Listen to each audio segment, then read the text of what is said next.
This is Tropicana Field, and you may have seen what Hurricane Milton did to it just a few weeks ago. But you probably haven't heard about the deal that could make the Tampa Bay Rays' new stadium the most expensive publicly subsidized stadium ever. In this video, we'll dive into the design of the new stadium, the multi-billion-dollar redevelopment around it, and all the controversy around it, stirring intense local debate. In early October, Hurricane Milton swept through Tampa, with wind gusts exceeding 100 miles per hour. Tropicana Field took a major hit, becoming the centerpiece of headlines across the country. Breaking news, Hurricane Milton has made landfall. Just a few days after the hurricane struck, I traveled to Tampa. I had planned to cover the new stadium project weeks before the storm, but the aftermath made the trip far more compelling than expected. Tropicana Field was built in 1990, and its most distinctive feature is its slanted roof. It was designed to reduce cooling costs and, at the time, provide what was thought to be better hurricane protection. The roof spanned 6 acres and was made of translucent Teflon-coated fiberglass. This was supported by 180 miles of cables held in place by a balance of tension and compression. Sloped at a 6.5-degree angle, the roof's height tapers from 225 feet above second base to 85 feet at the center field wall. It was engineered to withstand winds up to 115 miles per hour, but according to the Weather Channel, wind speeds in St. Petersburg only reached 101 miles per hour during the storm. However, during hurricanes in cities, wind speeds typically increase with height. The Athletic reported that a principal engineer from the firm that installed the roof in 1990 acknowledged it had already surpassed its original service life by nearly a decade. It raises an interesting question: why was the roof of a stadium built with just a 25-year lifespan in the first place? Inside, the roof's fixed, non-retractable design makes Tropicana Field the only active Major League Baseball stadium with such a roof. The attached catwalks, while part of the structural design, have occasionally interfered with batted balls during games. This, plus the fact they're a visual eyesore, have made the roof's interior highly criticized. The stadium's seating capacity has gradually decreased since its opening, dropping from just over 45,000 in 1998 to 25,000 before the pandemic. In 2019, the stadium closed its upper decks as part of renovations aimed at creating a more intimate and engaging fan experience, making it the lowest capacity stadium in the MLB. And attendance has fluctuated alongside these changes, with the stadium drawing a peak of over 2.5 million fans in 1998, but experiencing a general decline over the years. By 2019, attendance had dropped to around 1.18 million, or around 14.5 thousand fans per game, making it the lowest in the American League. As it stands today, because of the hurricane, the Rays are desperately trying to find a temporary new place to play. The old roof won't be fixed anytime soon, and some wonder if it's even worth fixing the roof because of what we're about to discuss.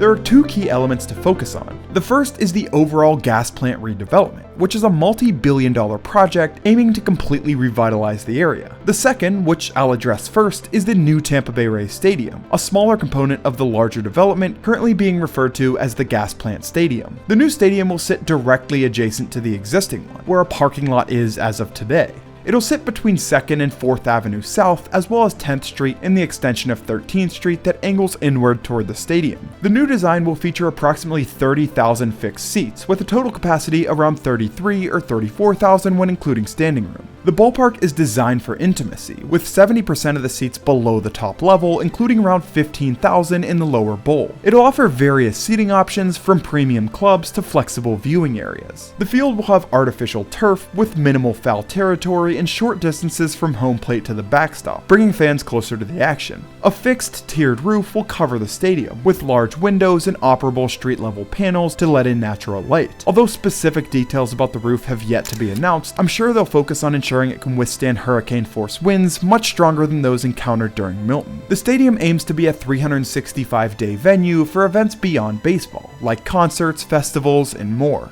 The ballpark's front porch design pays homage to the gas plant neighborhood's bungalow-style houses, with a sloping roof offering weather protection and creating a pavilion-like space. A 360-degree view of the field from all concourses ensures unobstructed mobility for fans. 2nd Avenue South will serve as a game day street leading to an entertainment district. And this is the perfect segue into the next section. This will be the largest development project in Tampa Bay history and will span over the next 2 decades. The proposed development will include 5,400 residential units, with 1,250 set aside for affordable housing and 600 designated for senior living. It'll feature a 750-key hotel, 1.4 million square feet of office and medical space, and 750,000 square feet of retail. There will also be 100,000 square feet for entertainment, 50,000 square feet for civic and museum uses and 90,000 square feet for conference and meeting space, along with 14 acres of open space. The development will be carried out in 4 main phases. The first phase, A, will take place over the next 5 years or so. It involves the stadium, as well as everything else in blue shown here. The other 3 phases are as follows, with Phase D scheduled to finish by 2045.